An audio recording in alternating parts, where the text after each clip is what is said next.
जय माता दी दोस्तों, हमारे YouTube चैनल में आपका हार्दिक स्वागत है। सबसे पहले वीडियो शुरू करने से पहले आपको ये बता दूं, अगर आप इस चैनल पे पहली बार आए हैं, पहली बार मेरी वीडियो देख रहे हैं, तो आप चैनल को सब्सक्राइब कर लीजिए और उसके साथ में जो बेल आइकन है उसको भी दबा लीजिए, ताकि चैनल पे जो भी अपडेट आए, जो भी वीडियो आए या जो भी पोस्ट आए या जो भी जानकारी मैं डालूँ वो तुरंत आपको प्राप्त हो सके। और इसी के साथ चलते हैं, आगे बढ़ते हैं। और आज का जो हमारा प्रश्न है वो ये है कि एक व्यक्ति ने प्रश्न किया था, उन्होंने पूछा था कि वो जब भी पूजा करने के लिए बैठते हैं या फिर मंत्र जाप करने के लिए बैठते हैं तो उनका सिर घूमने लगता है, उनको चक्कर से आने लगते हैं। ऐसा नहीं है कि उनको ज़ोर ज़ोर से सिर घूमने लगे या उनके ऊपर सवारी आ जाए किसी भी तरीके की, लेकिन जाप करते करते उनको अंदर ही अंदर ऐसा फील होता है कि उनका सिर घूम रहा है। तो उन्होंने मुझसे ये प्रश्न किया था, आप मुझे बताइए कि ऐसा क्यों होता है। वैसे तो मैंने उनको कमेंट में ही जवाब दे दिया था, लेकिन उन्होंने कहा था कि आप इसके ऊपर थोड़ा डिटेल में वीडियो बनाइए ताकि मुझको इसका पूरा फंडा समझ में आ जाए।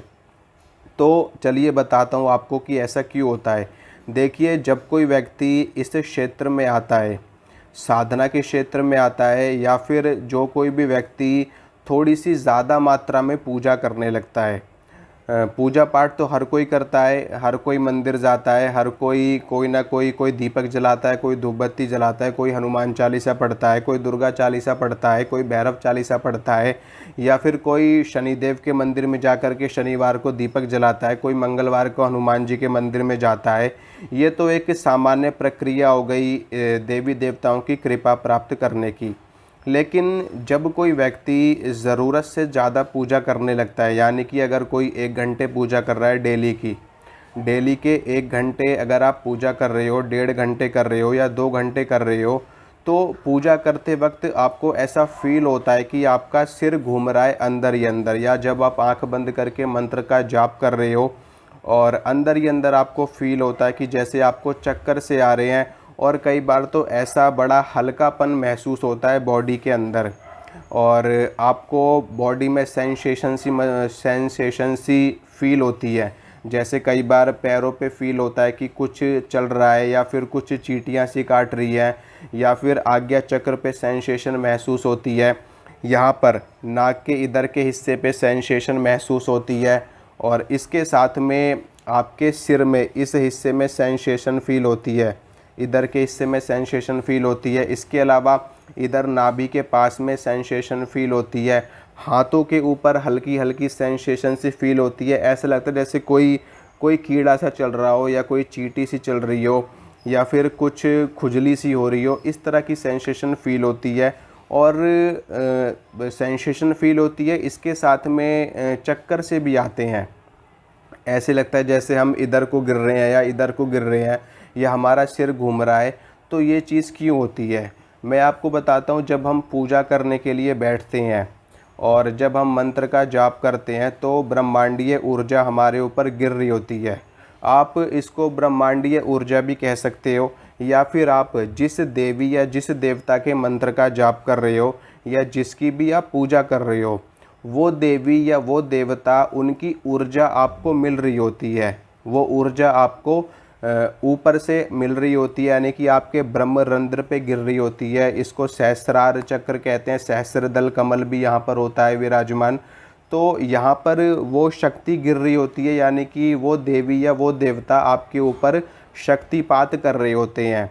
शक्तिपात कर रहे होते हैं, क्यों कर रहे होते हैं शक्तिपात? क्योंकि आपकी कुंडलिनी शक्ति को जागृत करना होता है।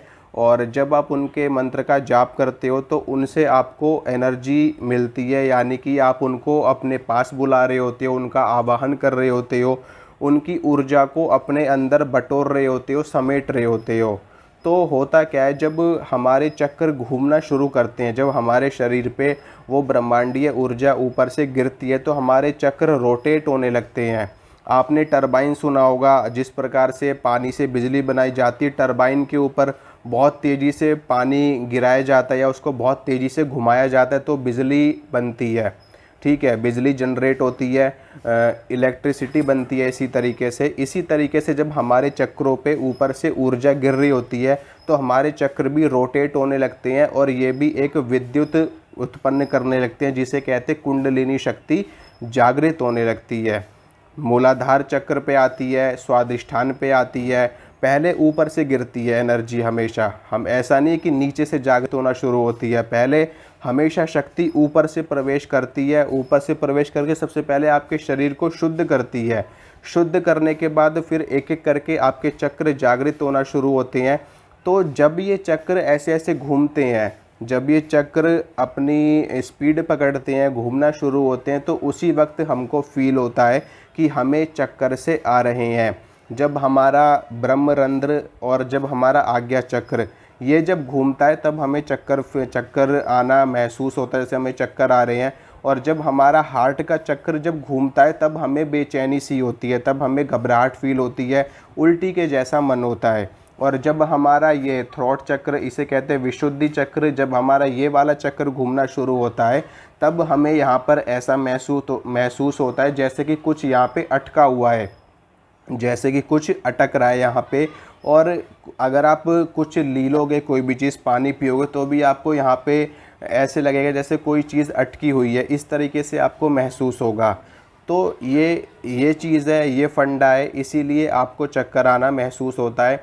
इसी के साथ में कुछ लोगों ने मुझसे प्रश्न भी किए हैं कमेंट में, तो मैं कुछ उनके जवाब दे दूं थोड़े से प्रश्नों के, कि इसका क्या कौन कौन से प्रश्न किए गए हैं। पहला प्रश्न किया है विभोर धीमन जी ने, सिद्ध कुंजिका का कितना पाठ करें कि हमें इतनी ऊर्जा मिल जाए कि हम अप्सरा साधना कर सकें। इन्होंने प्रश्न किया है सिद्ध कुंजिका के पाठ के ऊपर। तो मैं आपको ये बताना चाहता हूँ कि जो सिद्ध कुंजिका स्त्रोत है, उस स्त्रोत में माता महाकाली, महालक्ष्मी और महासरस्वती तीनों की ही शक्ति विद्यमान है। और वो स्तोत्र इतना शक्तिशाली है कि वो अप्सरा को सिद्ध करने के लिए इस स्तोत्र का पाठ करने की आपको आवश्यकता है ही नहीं। इस स्तोत्र का पाठ उस परिस्थिति में किया जाता है जब आप किसी देवी को सिद्ध करना चाहते हैं, जब आप देवी की साधना कर रहे होते हैं और उनकी साधना करके आप उनकी सिद्धि प्राप्त करना चाहते हैं। तो अप्सरा को सिद्ध करने के लिए आपको सिद्ध कुंजिका पाठ करने की कोई आवश्यकता नहीं है। अप्सरा कोई बहुत बड़ी शक्ति नहीं होती है, ये शक्ति बहुत ही सामान्य शक्ति है और इसको हर व्यक्ति आराम से सिद्ध कर सकता है, कोई ज़्यादा इसमें दिक्कत नहीं आती है। ठीक है, देवी देवता उच्च कोटि की शक्तियाँ होती, उनको सिद्ध करने में समय लगता है, उनको वर्षों का समय लगता है, लेकिन इनको सिद्ध करने में ज़्यादा से ज़्यादा 6 महीने या साल भर में ये सिद्ध हो जाती हैं पूरी तरह से। दूसरा प्रश्न रीनू वर्मा जी ने किया है, प्रेत बाधा दूर करने के लिए कौन से मंत्र का जाप करें।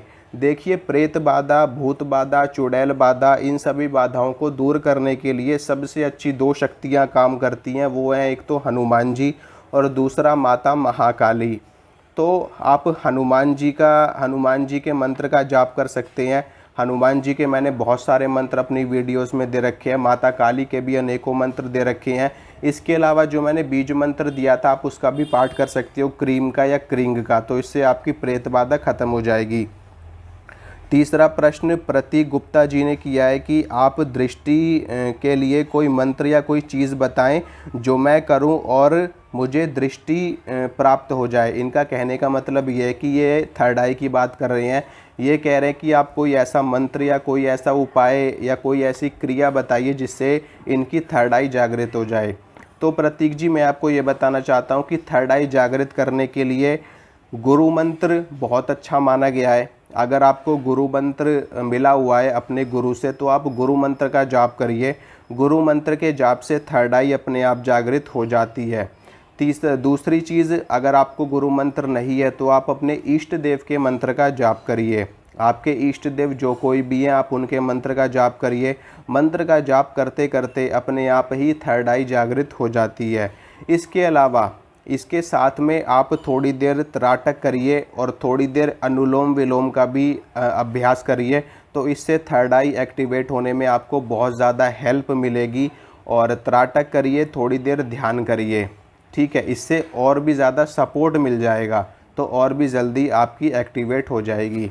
इसके बाद चौथा प्रश्न है, अगर किसी के ऊपर देवी देवता आते हो तो क्या हम उनसे अपनी शक्ति के बारे में पूछ सकते हैं?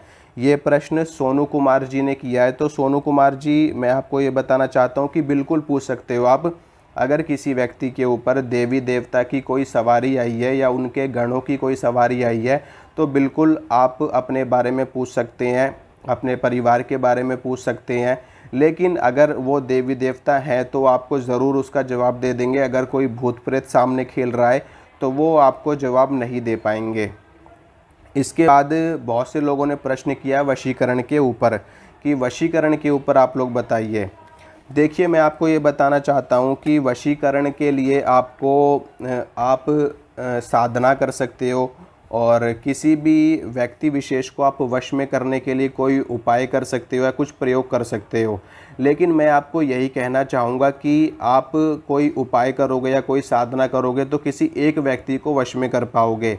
मैं चाहता हूँ आप अगर वश में करना चाहते हो तो अपने अंदर ऐसी आप क्वालिटी लेकर के आइए, या अपने ऑरा को, अपने आभा मंडल को चुंबकीय बनाइए, मैग्नेटिक फील्ड अपनी ज़्यादा से ज़्यादा एक्टिवेट करिए, जिससे लोग अपने आप ही आपकी तरफ आकर्षित हों, अपने आप ही आपकी तरफ खींचे चले आएँ।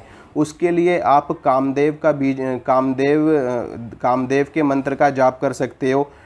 ओम कामदेवाय विद्महे रति प्रियाय धीमहि तन्नो अनंग प्रचोदयात्। कामदेव गायत्री मंत्र है, आप इसका जाप करिए।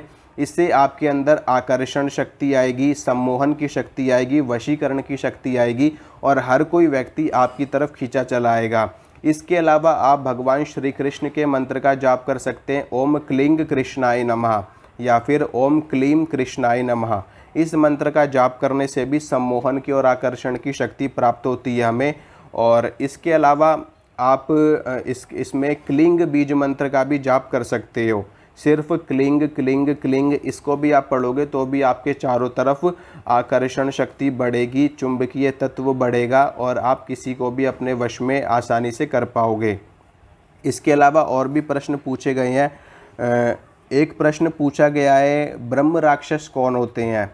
ब्रह्म राक्षस के बारे में मैं आपको थोड़ी सी जानकारी दे दूं। देखिए, ब्रह्म राक्षस वो होते हैं जब किसी ब्राह्मण की अकाल मृत्यु हो जाती है, या फिर एक्सीडेंट में, दुर्घटना में आकर के, बीमारी के कारण, और तो जब अकाल मृत्यु हो जाती है तो उन्हीं की आत्मा ब्रह्म राक्षस का रूप धारण करती है ब्राह्मण की।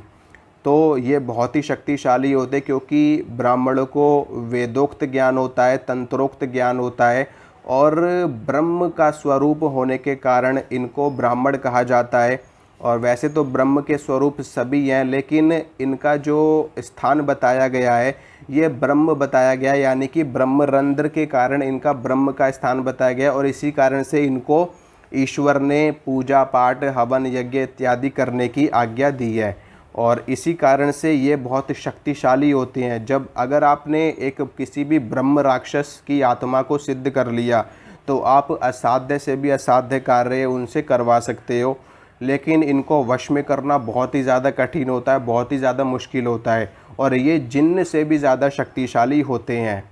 तो ब्रह्म राक्षस एक ब्राह्मण की आत्मा होती है, भटकती हुई ब्राह्मण की आत्मा ब्रह्म राक्षस का रूप धारण करती है। अगर ये आपको चाह लें कि आपको बर्बाद करना चाहते हैं तो इनको कोई शक्ति नहीं रोक सकती, क्योंकि इनको हर चीज़ का ज्ञान होता है।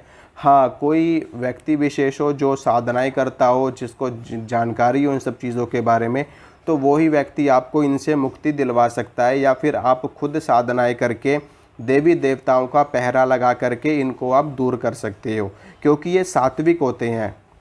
ब्रह्म राक्षस जो होते हैं ये सात्विक होते हैं, और ये शराब से, मांस मदिरा से, इन सब चीज़ों से दूर रहते हैं। तो इनको अगर आप रिझा लो, इनको आप आराम से अपने मोह में कर लो, इनको वश में कर लो, तो सरल है इनके ऊपर नियंत्रण प्राप्त करना। तो ये कुछ प्रश्नों के मैंने जवाब दिए और थोड़ी सी जानकारी दी। अगर आपको अच्छी लगी है तो आप वीडियो को लाइक कीजिए, शेयर कीजिए, चैनल को सब्सक्राइब कीजिए। फिर मिलूँगा आपसे अगली वीडियो में। जय माता दी।